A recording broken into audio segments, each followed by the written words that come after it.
Rezeki di masa pandemi berkurang. Berapa banyak pegawai, pekerja perusahaan yang di PHK, dirumahkan, kolaps perusahaan, bisnis. Bahkan ada seorang bisnismen yang cerita ke saya, Ustadz Somad, semua bisnis buatan manusia hancur roboh.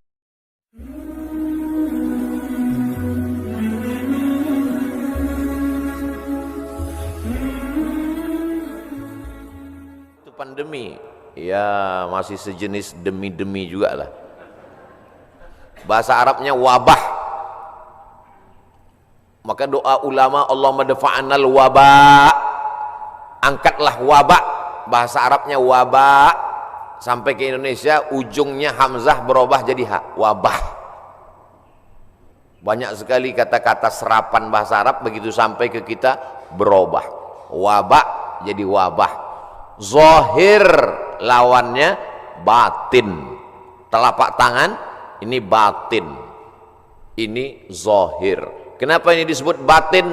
Karena tertutup. Kenapa ini disebut zahir? Karena terlihat. Oh, kalau begitu ini bisa juga disebut batin tertutup, Pak Ustaz? Enggak, karena yang bisa tertutup cuman ini. Siapa yang bisa menutup ke sini? Enggak bisa. Maka ini disebut batin. Zahiruha wa batinuha, zahir dan batin. Sampai ke Indonesia berubah. Mohon maaf, lahir dan batin. Tidak apa-apa, kita teruskan saja kekeliruan itu, karena sudah menjadi umum. Ada nama kamus bahasa Arab khotok sya'i, khotok salah, sya'i tapi populer. Ternyata kalau salah tapi populer, diteruskan saja kesalahan itu. Nah, kembali kepada pandemi, wabah. Wabah ini bukan sesuatu yang baru. Ada kota namanya Yathrib. Yathrib itu artinya kota yang banyak wabah penyakit. Nabi selalu merubah nama yang tidak baik kepada nama yang baik. Kamu mau kemana? Saya mau ke kampung wabah. Namanya saja sudah membuat kita memberikan efek negatif. Nama Abdul Somad, tempat tanggal lahir wabah COVID-19. Maka memberikan efek yang tidak baik. Maka Nabi merubah nama yang tidak baik. Yathrib dirubah Nabi namanya menjadi Al-Madinah Al-Munawwarah, kota peradaban yang terang benderang. Kenapa terang benderang? Ketika Nabi datang ke sana, maka terang benderanglah hati mereka, terang benderang pikiran mereka, terang benderang kota Madinah. Mereka sambut dengan Tola'al Badru alaina. Badru artinya bulan purnama yang terang benderang. Kalau bulan itu bulat, namanya Badar. Kalau bulannya masih sabit, namanya hilal. Yang selalu dicari-cari orang, hilal. Hati-hati kalau ibu punya suami hilal. Saudaraku yang dimuliakan Allah Subhanahu wa taala. Maka pandemi, wabah menyebar sudah terjadi sejak lama. Makanya dalam hadis dikatakan al-mat'unu syahid. Orang yang meninggal karena wabah ta'un, wabah penyakit, pandemi, maka dia mati syahid. Saudara kita, sahabat kita, kawan kita, tetangga kita, satu sekolah dengan kita, meninggal dunia. Berikan kabar gembira kepada istrinya kalau suaminya meninggal. Sabar Pak, dia meninggal sebagai seorang syahid. Wala taqulu liman yuqtalu fi sabilillahi amwat. Jangan kau katakan orang yang mati syahid itu mati, bal ahya, mereka hidup. Tapi mereka meninggalnya ketika mau Idul Fitri, Pak Ustaz, bajunya sudah dibeli. Ada yang lebih sayang kepada dia daripada kita. Kita tidak tahu entah apa amal dia sehingga Allah memilih dia untuk berhari raya bersama para malaikat, bersama Allah Subhanahu wa taala. Maka mendengar cerita kita itu lapang dadanya. Kata-kata kita mestilah menjadi setawar sedingin, menawarkan hati yang luka, mendinginkan hati yang panas dari ucapan kata-kata yang menyejukkan. Kalau kita tidak bisa menenangkan orang dengan materi, maka tenangkanlah dengan kata-kata. Rezeki di masa pandemi berkurang. Berapa banyak pegawai, pekerja perusahaan yang di PHK, dirumahkan, kolaps perusahaan, bisnis. Bahkan ada seorang bisnismen yang cerita ke saya, Ustadz Somad, semua bisnis buatan manusia hancur roboh diterjang badai pandemi COVID-19.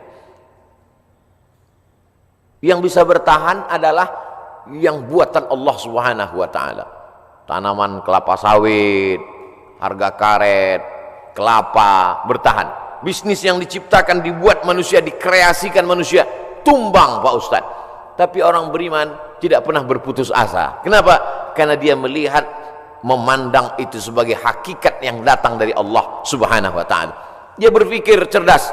Dulu ketika rezeki saya lancar, bisnis saya sampai tidak sempat ke masjid Ustaz, sampai tidak sempat ikut pengajian. Alhamdulillah, dengan adanya pandemi ini kami masih bisa menyekolahkan anak, masih bisa makan, mungkin rezeki berkurang, tapi saya lebih sering ngaji Pak Ustaz.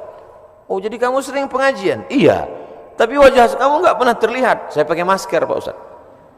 Kamu sering ikut kajian saya? Ikut Pak Ustaz, tapi saya nggak pernah ngelihat kamu. Saya jamaah online Pak Ustaz. Insya Allah yang ikut pengajian online, surganya tetap offline. Jadi jangan khawatir. Ini ada juga ustaz-ustaz yang menakut-nakuti jamaah, yang selama ini hanya online saja, surganya pun online. Untung jamaahnya kurang cerdas. Kalau jamaahnya cerdas, mana ada surga online? Surga online itu surga bid'ah. Saudara yang dimuliakan Allah Subhanahu wa taala, jadi ketika kita melihat sesuatu itu dengan perenungan, maka sesungguhnya ada hikmah yang luar biasa di balik apa yang diberikan Allah. Asa an takrahu syai'an, boleh jadi kau benci sesuatu, fa huwa khairul lakum, tapi di balik kebencian kamu itu ada manfaat, hikmah yang luar biasa. Asa an takrahu syai'an, boleh jadi kamu tidak suka pada sesuatu, wa yaj'alallahu fihi khairan katsira, dijadikan Allah di balik itu semua ada kebaikan-kebaikan. Tapi kadang kita susah untuk berpikir cerdas, cermat, jernih di tengah hiruk pikuk suara orang banyak. Gimana kata kalau kita mau berpikir saat di tangan kita dua handphone, yang satu IG, yang satu Instagram? Gimana kita mau berpikir jernih di saat kita sedang di tengah orang yang pikirannya berkecamuk? Maka bangunlah di tengah malam, seperti jamaah yang dikatakan protokol tadi, yang datang jam 3 malam ke masjid. Kalau dia sampai ke masjid jam 3, tentu bangunnya jam 2. Yang sholat subuh jam 7.30, nggak tahu bangunnya jam berapa. Dia datang ke masjid, tentu dia bangun, habis itu dia mandi, terapi mandi segar, menyegarkan tubuhnya, menyegarkan pikirannya, bersih, gosok gigi, suci, menghadap Allah SWT, sholat sunat wudhu 2 rakaat, sholat sunat taubat, sholat sunat tahajud, sholat sunat hajat, sholat sunat witir, berzikir, menjelang azan berkumandang ke masjid. Jernih pikirannya melihat ini. Kalaulah orang rezekinya seret, rezekinya mampat, lalu kemudian dia alihkan konsentrasinya untuk melepaskan sejarah kerisauannya dengan narkoba, dengan khamar, dengan pergaulan bebas, sesungguhnya dia hanya sedang mengalihkan satu masalah, masalah kecil sedang dia alihkan kepada masalah yang besar. Gimana ibu? Bisnisnya sejak Covid ini makin turun atau makin? Alhamdulillah Pak Ustaz, alhamdulillah ada Covid. Alhamdulillah pula dia bilang ada Covid. Kenapa? Selama ini saya kalau mau buka usaha mesti sewa ruko, mesti sewa tempat. Hari ini saya bisa bisnis online Pak Ustaz. Saya cukup buat pasang iklan, masak di dapur sendiri, menggunakan jasa teman-teman yang bisa mengantar, akhirnya makan. Berapa banyak saudara-saudara kita yang hari ini bisnisnya tetap berjalan. Dengan cara apa? Dengan cara online. Cara menyampaikan makanannya saja yang online, makanannya tidak online. Bukan berarti makanan itu digambar lalu dikirim. Makanannya tetap diantarkan dan berjalan. Kenapa? Karena ketika kita duduk dengan tenang, maka akan ada ide-ide yang diberikan Allah Subhanahu wa taala. Yang menenangkan hati itu siapa? Allah. Huwallazi anzala sakinata. Allah taala yang menurunkan ketenangan fi qulubil mu'minin, ke dalam hati orang beriman. Tapi tidak semua bisa begini. Apotik, jual obat, minyak kayu putih, haba sauda, madu, justru di musim-musim ini peningkatannya luar biasa. Kenapa? Karena orang takut. Kalau orang takut, dia cemas, dia ngeri, dia suka minum herbal, lalu kemudian dia dengarkan hadis yang disampaikan Ustaz, habbatus sauda syifaun min kulli da. Habba sauda, jintan hitam Arab, obat dari segala macam penyakit. Yang tidak bisa diobatinya hanya tua dan mati saja. Yang lain daripada itu bisa diobatinya. Alaikum bisyifa'aini, hendaklah kamu berobat dengan dua penyembuh, al-asal madu wal Quran. Wa nunazzilu minal Qur'ani ma huwa syifa. Kami turun Al-Quran itu sebagai obat, sebagai penyembuh, sebagai penawar. Maka diamalkan mereka ruqyah, habba sauda, herbal, madu, jintan, qastul hindi, maka luar biasa. Tapi saya tidak bisa berpindah dari bisnis ini ke sini, Pak Ustaz. Loh, yang mengatakan engkau tidak bisa bisnis dari pakaian ke herbal itu siapa? Kita sendirilah yang mengkerangkeng pemikiran kita. Kita yang membuat aturan, kita yang membuat diri kita terjebak. Saya sudah usaha pakaian, maka saya tidak bisa berpindah ke usaha lain. Yang membuat kaedah itu dia diri dia sendiri, dia sendiri membuat kerangkeng, dia sendiri yang berada di dalam, dia sendiri yang menguncinya. Itu sama seperti orang yang membuat kerangkeng besi, dia masuk ke dalam, dia kunci dari dalam, dia buang kuncinya keluar. Dia mengkerangkeng dirinya. Kamu bisa berpindah dari dagangan pakaian ke jualan herbal, berpindah dari berdagang bisnis ini beralih ke sini. Itu adalah pilihan yang ada pada diri kita sendiri. Ada pilihan yang tidak bisa kita pilih. Abdul Somad menjadi orang Melayu, datang dari pulau Sumatera, itu tidak bisa kita memilih. Saya tidak bisa memilih. Malaikat tidak pernah dulu memberikan saya pilihan di alam rahim, Abdul Somad, kau mau jadi orang mana?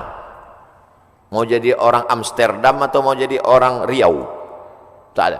Itu bukan pilihan saya. Itu pilihan takdir dari Allah Subhanahu wa taala.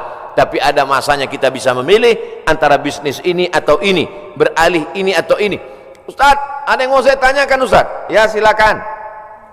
Bolehkah saya beralih bisnis? Boleh. Yang tak boleh beralih ke lain hati. Saudaraku yang dimuliakan Allah Subhanahu wa taala. Jadi bagaimana tiba-tiba pikiran kita menjadi sempit sampai tidak nampak solusi? Bagaimana tiba-tiba hati kita ini menjadi beku sampai semuanya terasa menyulitkan, menyusahkan kita? Maka Allah Subhanahu wa taala memberikan kita kelapangan. Man lazimal istighfar, siapa yang melazimkan istighfar, mengistiqomahkan, mengamalkan istighfar, ja'alallahu lahu min kulli dhiqin makhraja. Habis waktu ceramah. Oh, matahari terbit. Hebatnya di Masjid Agung Sunda Kelapa. Setiap matahari terbit bunyi alarm. Setiap matahari terbit bunyi alarm. Setiap matahari terbit bunyi alarm. Lama-lama jamaah mengambil kesimpulan bahwa kalau alarm tidak berbunyi, matahari tidak terbit. Kalau ada usaha, baru ada rezeki. Kalau ada usaha, baru ada rezeki. Kalau ada usaha, baru ada rezeki. Kalau tidak ada usaha, berarti tidak ada rezeki. Rezeki terbagi dua. Ada rezeki yang bersifat mauhibah, pemberian Allah. Ada rezeki yang bersifat al-kasbu, usaha. Dan berapa banyak rezeki yang berdasarkan pemberian Allah Ta'ala jauh lebih besar daripada usaha. Tapi jangan gara-gara ini lalu orang tidak mau berusaha. Usaha datang dari kita, pemberian datang dari Allah. Cobalah tanya bisnismen orang-orang kaya itu, apakah dari usahanya itu datang? Berapa banyak usahanya biasa saja, tapi pemberian Allah Subhanahu wa taala luar biasa. Yang dinilai Allah adalah bagaimana seorang hamba berusaha. Itulah ahlus sunnah wal jamaah. Adapun orang yang berpangku tangan menunggu hujan turun dari langit, mereka adalah ahlul bid'ah wad dhalalah. Namanya kelompok Jabariyah. Jabr, al-jabr. Ada wali nikah itu namanya wali majbur, wali yang boleh memaksa. Jabariyah orang yang terpaksa. Kata dia, hidup dia ini terpaksa karena takdir. Kau kenapa tidak berusaha? Semua sudah ditakdirkan Allah. Kau kenapa mabuk? Saya tidak ada niat mabuk Pak Ustaz, saya terpaksa karena takdir. Dua salah dia. Pertama, dia berbuat dosa. Yang kedua, dia mengkambing hitamkan Tuhan atas segala dosa-dosanya. Maka orang seperti ini dihukum double oleh Sayyidina Umar bin Khattab. Pada zaman Umar pun spesies manusia seperti ini sudah ada. Yang sekarang ini hanya pengikut-pengikutnya saja, neonya, model barunya muncul di zaman modern ini. Maka orang seperti ini bukan ahlu sunnah. Ahlu sunnah adalah berkeyakinan bahwa rezeki dijamin Allah, tapi dia juga berusaha. Menurut Imam Abul Hasan Al-Asy'ari, maka itulah yang disebut dengan al-kasbu wal ikhtiar, ada usaha. Subuh ini saya sudah ditakdirkan Allah Subhanahu wa taala ada 2 minuman. Yang berada di atas meja ini walaupun nampaknya 3, yang minuman 2, yang ini hand sanitizer. Lalu kemudian saya boleh memilih antara 3 ini. Yang mana yang mau dipinum boleh pilih. Mau yang ini atau yang ini, tapi jangan yang ini. Ketika dia sudah diberikan kepada saya, maka ini milik saya, ini udah takdir saya, ini ketetapan untuk saya. Tapi saya mesti menggerakkan tangan saya, mesti memasukkannya ke mulut saya. Semuanya datang dari Allah. Gerak ini tangan bisa bergerak, itu pun dari Allah. Hati ini untuk condong kemana, itu pun dari Allah. Itulah mengapa dikatakan wallahu khalaqakum wa ma ta'malun. Allah menciptakan kamu dan perbuatan kamu. Perbuatan kamu itu pun juga ciptaan Allah, karena semua datang dari Allah. Menulis, tangan yang menulis ciptaan Allah. Pena, kertas, itu pun ciptaan Allah. Maka dikatakan bahwa kamu dan perbuatan kamu adalah ciptaan Allah. Tapi kita punya pilihan. Wa nafsin wa ma sawwaha, demi jiwa dan penciptaannya. Fa alhamaha fujuraha, ada jalan kiri, jalan fujur, jalan bengkok, jalan hitam. Wa taqwaha, jalan kanan, jalan baik, jalan putih. Maka kita tinggal memilih. Ketika pilihan kita benar, kita dapat surga. Walladzina amanu wa amilus solihati ulaika ashabul jannah walladzina kafaru wa kadzdzabu bi ayatina ulaika ashabun nar. Jangan dengan penuh kesadaran sendiri menabungnya di bank konvensional haram, duitnya duit riba, dimakan dengan penuh kesadaran. Ketika ditanya, kau makan riba? Iya, tapi ini haram. Takdir, susah saya menolaknya, Ustaz. Tidak bisa begitu. Karena kita punya pilihan untuk mengalihkan dia dari konvensional ke syariah. Kita punya pilihan untuk memilih antara yang haram dengan yang halal. Ketika pilihan itu tepat, disitulah balasan datang dari Allah Subhanahu wa ta'ala. Saudaraku yang dimuliakan Allah, ada orang yang sanggup memilih, tapi dia tidak mau. Ada orang yang tidak tahu, ada yang pura-pura tidak tahu.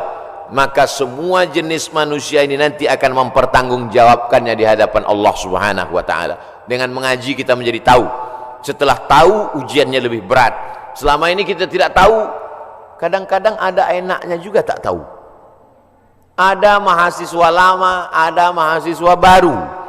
Mahasiswa lama dengan mahasiswa baru duduk di tempat yang sama, mau daftar ulang di awal tahun ajaran. Tiba-tiba turun seseorang lewat, mahasiswa lama lari pontang-panting, mahasiswa baru nyantai sambil duduk merokok, ngelihat cuek aja.